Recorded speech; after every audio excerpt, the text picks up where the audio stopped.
हमारे देश में एक अनुभव ये आता है कि बहुत सी चीजें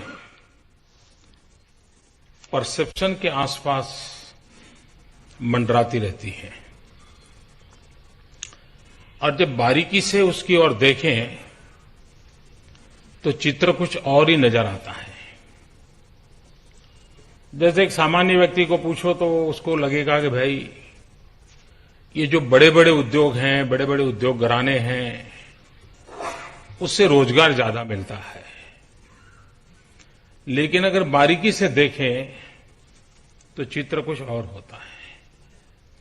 जिसमें इतनी ज्यादा पूंजी लगी है, इतने सारे तामझाम, हवाबाजी, ये सब हम देखते आए हैं। लेकिन अगर जब बारीकी से देखें, क्योंकि अल्टीमेटली हम विकास में रोजगार हमारी प्राथमिकता है और भारत जैसा देश जिसके पास डेमोग्राफिक डिविडेंड हो, जहां पर 65% जनसंख्या 35 से कम आयु की हो, उस देश ने अपनी विकास की जो भी नीतियां बनानी हो, उसके केंद्र में ये युवा शक्ति होनी चाहिए। अगर वो बराबर मैच कर लिया तो हम नई ऊंचाइयों को पार कर सकते हैं। ये जितने बड़े बड़े उद्योगों की हम चर्चा सुनते आए हैं, उसमें सिर्फ 1,25,00,000 लोगों को रोजगार मिलता है। 125 करोड़ देश में 1.25 करोड़ लोगों को रोजगार, ये जो बहुत बड़े बड़े लोगों जिनके लिए दुनिया में चर्चा रहती है, आधा अखबार जिनसे भरा पड़ा रहता है, वो देते हैं। लेकिन इस देश में छोटा छोटा काम करने वाला व्यक्ति करीब 5,70,00,000 लोग 12 करोड़ लोगों को रोजगार देते हैं। उन 1.25 करोड़ रोजगार देने वाले लोगों के लिए बहुत सारी व्यवस्थाएं सक्रिय है, लेकिन 12 करोड़ लोगों को रोजगार देने वाले लोगों के लिए थोड़ी सी हम मदद करें तो कितना बड़ा फर्क आ सकता है, इसका हम अंदाज कर सकते हैं। और ये 5,75,00,000 जो इस क्षेत्र में काम करने वाले लोग हैं, जो स्वरोजगार एक प्रकार से हैं, दर्जी होंगे, कुम्हार होंगे, टायर का पंक्चर करने वाले लोग हैं, साइकिल की रिपेयरिंग करने वाले लोग हैं, अपनी एक ऑटो रिक्शा लेकर के काम करने वाले लोग हैं, सब्जी बेचने वाले गरीब गरीब लोग हैं। उनका पूरा जो कारोबार है, उसमें ज्यादा से ज्यादा हिसाब लगाया जाए तो 11 लाख करोड़ रुपयों से ज्यादा उसमें पूंजी नहीं लगी है। यानी सिर्फ 11 लाख करोड़ रुपयों की पूंजी लगी है, 5,75,00,000 उसका नेतृत्व कर रहे हैं और 12 करोड़ लोगों का पेट भरते हैं। ये बातें जब सामने आई तो लगा कि देश में स्वरोजगारी के अवसर बढ़ाने चाहिए।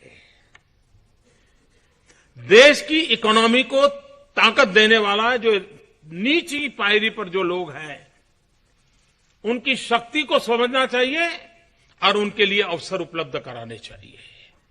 और इस मूल चिंतन में से ये मुद्रा की कल्पना आई है। मेरा अपना एक अनुभव इसमें काम कर रहा था, क्योंकि सिर्फ आर्थिक जगत के लोगों के आंकड़ों के आधार पर निर्णय करना उतना सरल नहीं होता है, लेकिन कभी कभी अनुभव बहुत काम आता है। मैं गुजरात में मुख्यमंत्री रहा, तो मैंने पतंग उद्योग की तरफ थोड़ा ध्यान दिया। अब गुजरात में पतंग एक बड़ा त्योहार भी हो रहा है के रूप में मनाया जाता है और ज्यादातर, अच्छा वो पूरा एनवायरमेंट फ्रेंडली इंडस्ट्री है, कॉटेज इंडस्ट्री है। और लाखों की तादाद में गरीब मुसलमान उस काम में लगा हुआ है। 90% से ज्यादा पतंग बनाने वाले का काम गुजरात में मुसलमान करता है। लेकिन वो वही पुरानी चीजें करता था। वो पतंग उसको अगर 3 कलर का बनाना है तो 3 कलर के कागज लाता था, पेस्टिंग करता था और फिर पतंग बनाता था। अब दुनिया बदल चुकी है, 3 कलर का कागज प्रिंट हो सकता है, टाइम बच सकता है। तो मैंने चेन्नई की एक इंस्टीट्यूट को काम दिया कि जरा सर्वे कीजिए इनकी मुसीबत क्या है। उन्होंने पूरा कठिनाइयां क्या है। अनुभव ये आया कि छोटे छोटे लोगों को थोड़ी मदद की जाए, थोड़ा स्किल डेवलपमेंट हो जाए, थोड़ी पैकेजिंग सिखा दिया जाए, आप उसमें कितना बड़ा बदलाव ला सकते हैं। मुझे आज कहने से आनंद होता है कि जो करीब 35 करोड़ का पतंग का बिजनेस था, थोड़ी सी मदद की, वो पतंग का उद्योग 500 करोड़ क्रॉस कर गया था।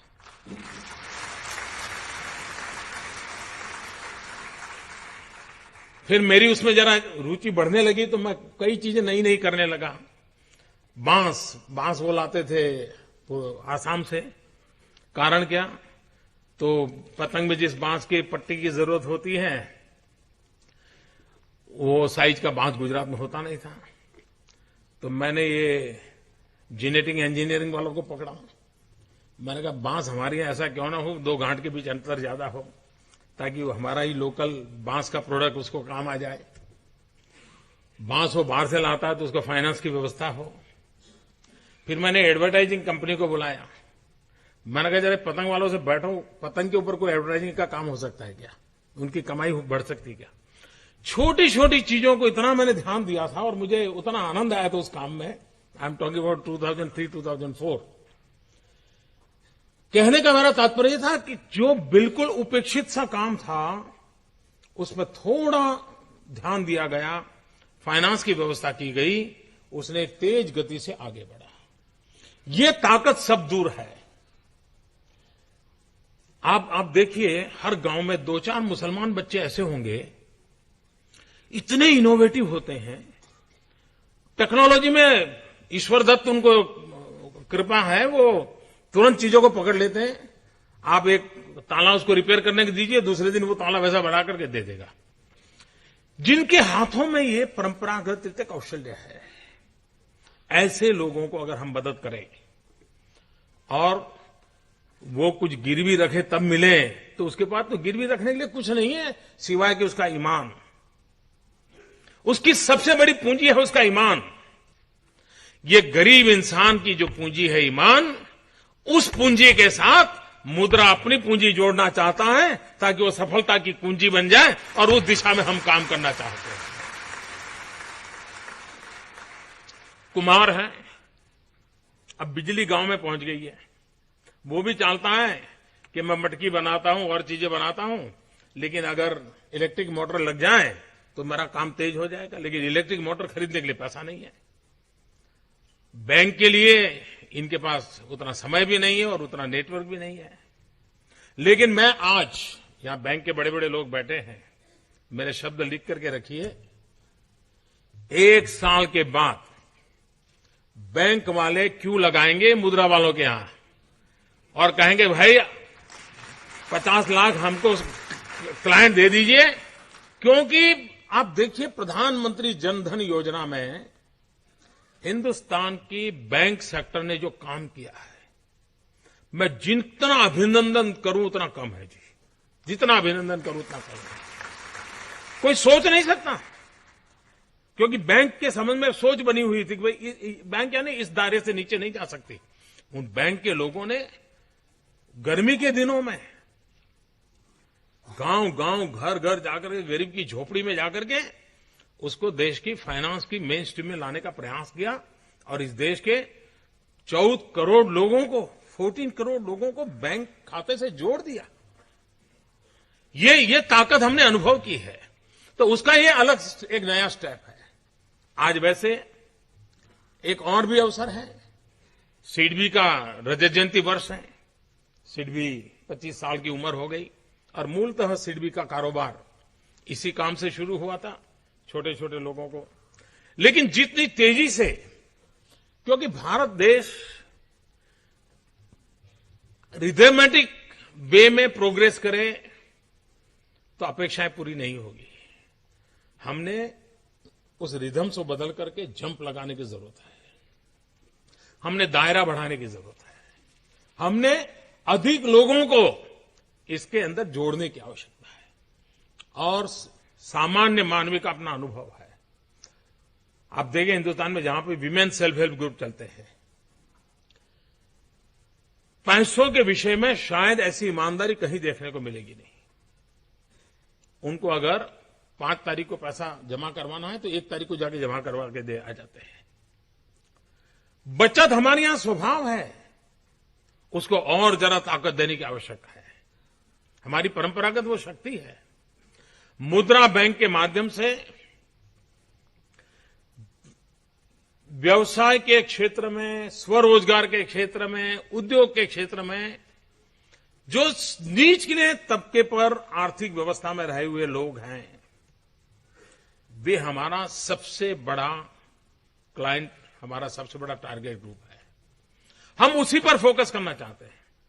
इन 5 करोड़ 75 लाख जो छोटे व्यापारी हैं और उनका एवरेज कर्ज कितना है?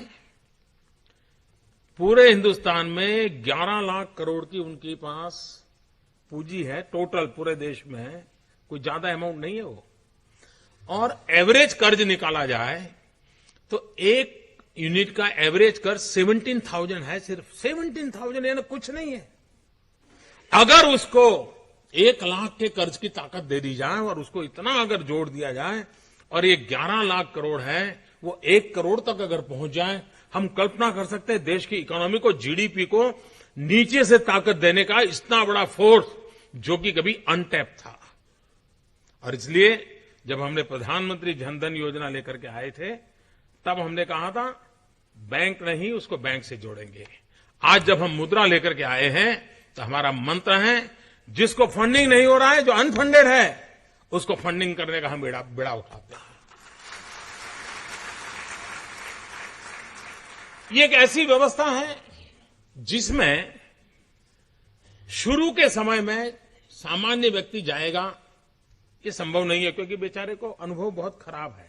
वो कहता है भाई मुझे तो साहूकार से ही पैसा लेना पड़ता है, 24% 30% इंटरेस्ट देना पड़ता है, मैं वही मुझे आदत हो गई है। वो विश्वास नहीं करेगा कि उसको इस प्रकार से ऋण मिल सकता है।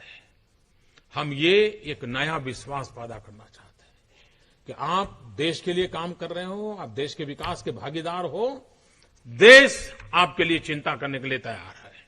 ये मैसेज मुझे देना। और ये मुद्रा के कंसेप्ट के द्वारा उसी दिशा में हम आगे बढ़ना चाहते हैं। हमारे देश में एग्रीकल्चर सेक्टर में वैल्यू एडिशन इतनी बड़ी संभावनाएं हैं। अगर उसकी एक विधा को डेवलप कर दिया जाए तो हमारे किसान को कभी संकटों से गुजरना नहीं पड़ेगा। और ये छोटे छोटे एंटरप्रेन्योर के माध्यम से ये पूरा नेटवर्क खड़ा किया जा सकता है जो सामान्य किसान जो सामान्य पैदावार करता है उसमें वैल्यू एडिशन का काम करे और स्थानीय स्तर पर करे। कोई बहुत बड़ी व्यवस्था की आवश्यकता नहीं है, अपने आप उसका काम आगे बढ़ जाएगा। और हम देखते हैं आम उसको बेचना है तो बेचारे को कम पैसा मिलता है, लेकिन अगर एक छोटा सा यूनिट भी हो और आम में से अचार बना दे तो ज्यादा पैसा मिलता है। और अचार को भी अच्छा बढ़िया बोतल में पैकिंग करे और ज्यादा पैसा मिलता है। और कोई नटी बोतल लेके खड़ी हो जाए तो और ज्यादा पैसा मिलता है, एडवर्टाइजिंग होता है तो। यानी वक्त बदल चुका है, ब्रांडिंग, एडवर्टाइजिंग, इन सारी चीजों की जरूरत पड़ गई है। हम ऐसे छोटे छोटे लोगों को ताकत देना चाहते हैं और उनको अगर ताकत मिलती है तो देश की इकोनॉमी की नीचे की धरातल जितनी ज्यादा मजबूत होगी उतनी देश की इकोनॉमी को लाभ होने वाला है। और जब ये मैंने आंकड़े बताए तो आप भी चौंक गए होंगे कि इतना बड़ा तामझाम, 1.25 करोड़ लोग रोजगार पाते हैं और जिसकी ओर कोई देखता नहीं है वो 12 करोड़ लोगों के पेट भरता है। कितना बड़ा अंतर है। ये जो 12 करोड़ लोग हैं 25 करोड़ को रोजगार देने की ताकत देते हैं वो पोटेंशियल पड़ा है। और ज्यादा कोई शासकीय व्यवस्था में बड़े बदलाव की भी जरूरत नहीं है। थोड़ी संवेदनशीलता चाहिए, थोड़ी समझ चाहिए और थोड़ा प्रोएक्टिव रोल चाहिए। मुद्रा एक ऐसा प्लेटफॉर्म खड़ा किया गया है जिस प्लेटफॉर्म के साथ इसको आज छोटी मोटी फाइनेंस की व्यवस्थाएं चल पड़ी है। दुनिया में कई जगह पे प्रयोग हुए हैं माइक्रो फाइनेंस के। मैं चाहूंगा कि हम पूरे विश्व में माइक्रो फाइनेंस के जो सक्सेसफुल मॉडल है हम भी उसका अध्ययन करें, उसकी जो अच्छाइयां हैं जो हमारे लिए सूटेबल है हम इसको अडॉप्ट करें। और हिंदुस्तान इतना बड़ा देश है कि जो चीज नागालैंड में चलती है वो महाराष्ट्र में चलेगी जरूरी नहीं है। विविधता चाहिए, उन विविधताओं के अनुसार स्थानीय आवश्यकताओं के अनुसार अपने मॉडल बनाएं, उसकी रिक्वायरमेंट करें। वरना हम दिल्ली में बैठ करके टेलर के लिए ये और फिर कहेंगे कि तुमको ये मिलेगा तो मेल नहीं बैठेगा। वो वहां है, उसी को पूछना पड़ेगा, भाई बताओ तुम्हारे लिए क्या जरूरत है। ये अगर हमने कर दिया तो हम बहुत बड़ी मात्रा में समाज के इस नीचे के तबके को मदद कर सकते हैं। जिस प्रकार से सामान्य व्यक्ति की चिंता करना ये हमारा प्रयास है। और आपने इस सरकार के एक एक कदम देखे होंगे, गतिशीलता तो आप देखते ही होंगे। वरना सामान्यतः देश में योजनाओं की घोषणा को ही काम माना जाता था। और आप रोज नई योजना की घोषणा करो तो अखबार के आधार पर देश को समझने वाले जो लोग हैं वो तो यही मानते हैं कि वहां बस देश बहुत आगे बढ़ गया। और 2-4 साल के बाद देखते हैं कि वहीं के वहीं रह गए। हमारी कोशिश है योजनाओं को धरती पर उतारना। प्रधानमंत्री जनधन योजना ये सीधा सीधा दिखता है, पहली योजना।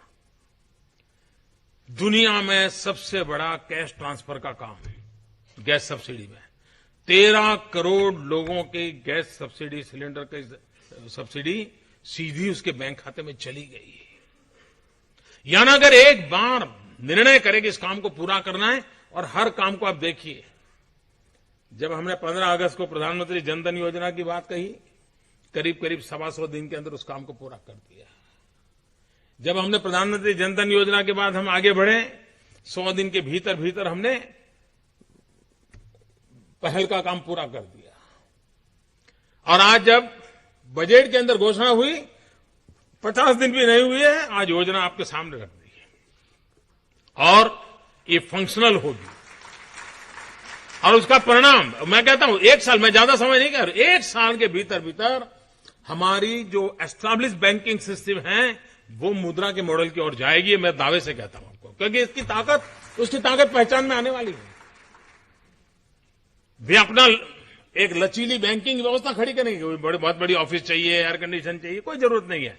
ऐसे बैरफुटेड बैंकर्स तैयार हो सकते हैं जो मुद्रा के मॉडल पर बड़ी बड़ी बैंकों का भी काम कर सकते हैं।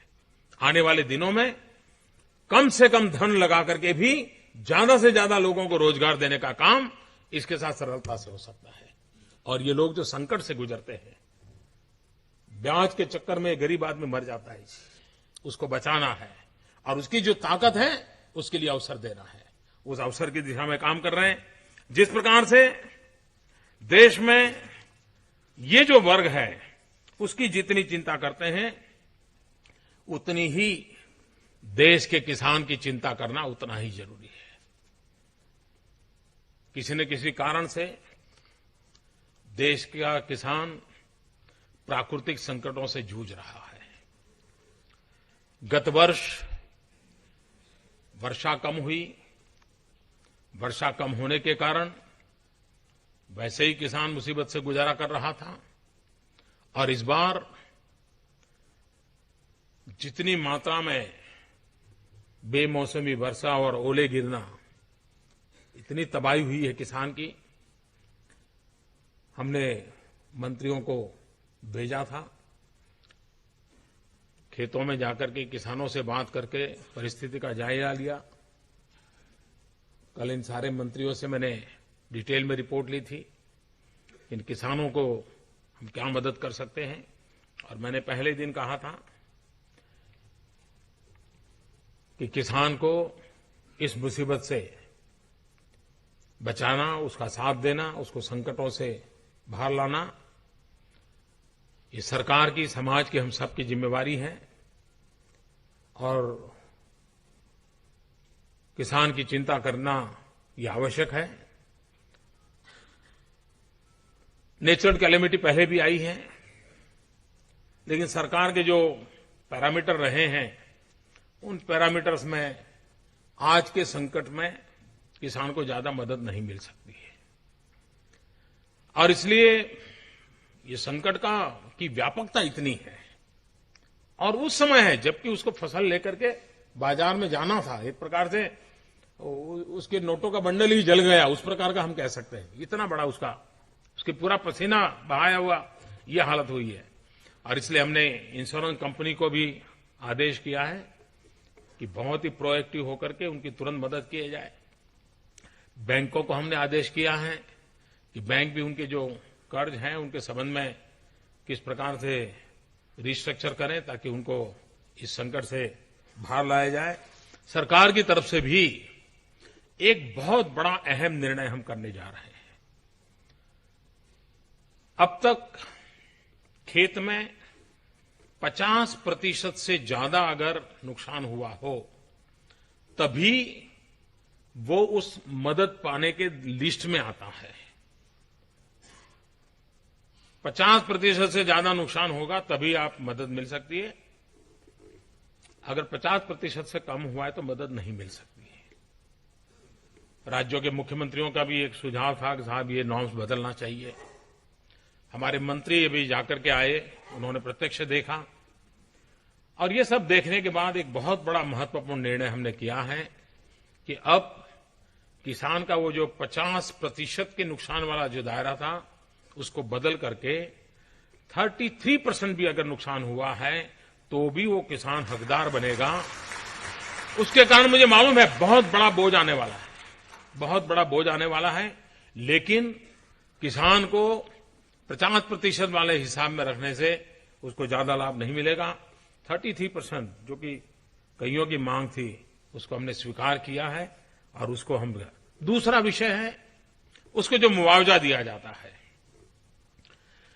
देश में आजादी के बाद सबसे बड़ा निर्णय पहली बार हुआ है 50% को हमने 33% लाना और दूसरा महत्वपूर्ण जो आजादी के बाद आज तक इतना बड़ा जंप नहीं लगाया है किसानों को मदद करने में, हम इतना बड़ा जंप इस बार लगा रहे हैं और आज उसको जो मदद करने के सारे पैरामीटर्स हैं उसको अब 1.5 गुना कर दिया जाएगा। अगर उसको नुकसान में पहले 100 रुपया मिलता था 150 मिलेगा, लाख मिलता था तो 1.5 लाख मिलेगा, उसकी मदद 1.5 गुना कर दी जाएगी। कभी हमारे यहां इंक्रीमेंटल होता था 5%, 2%, 50% वृद्धि और ये किसान को तत्काल मदद मिले। राज्यों ने सर्वे का काम किया है, भारत सरकार और राज्य सरकार मिलकर के उसको आगे बढ़ाएगी। लेकिन मैं चाहता हूं कि हमारे देश के किसानों को जितनी मदद हो सके उतनी मदद करने के लिए ये सरकार संकल्पबद्ध है, क्योंकि आर्थिक विकास की यात्रा में किसान का भी बहुत बड़ा योगदान है और हमारी जीवन नैया चलाने में भी किसान का बहुत बड़ा योगदान है। बैंक हो, इंश्योरेंस कंपनी हो, भारत सरकार हो, राज्य सरकार हो, हम सब मिलकर के किसान को इस संकट की घड़ी से हम बाहर लाएंगे, ऐसा मुझे पूरा विश्वास है। फिर एक बार मैं सिडबी की इस रजत जयंती वर्ष के प्रारंभ पर उनको मैं बहुत बहुत शुभकामनाएं देता हूं और सिडबी आने वाले दिनों में नए लक्ष्य को लेकर के और नई ऊंचाइयों को पार करने में सफल होगा, ऐसे मेरी शुभकामनाएं हैं। और मुद्रा प्लेटफॉर्म, प्रधानमंत्री मुद्रा योजना आने वाले दिनों में देश की आर्थिक जो पक्की धरोहर है उसको जानदार बनाना, शानदार बनाने के काम में मुद्रा बहुत बड़ा रोल प्ले करेगी और ये पूंजी उसकी सफलता की कुंजी बने, ये मंत्र को हम चरितार्थ करेंगे। इसी एक शुभ आशय के साथ आज इस महत्वपूर्ण योजना को प्रारंभ करते हुए मुझे खुशी हो रही है। मेरी बहुत बहुत शुभकामनाएं। धन्यवाद।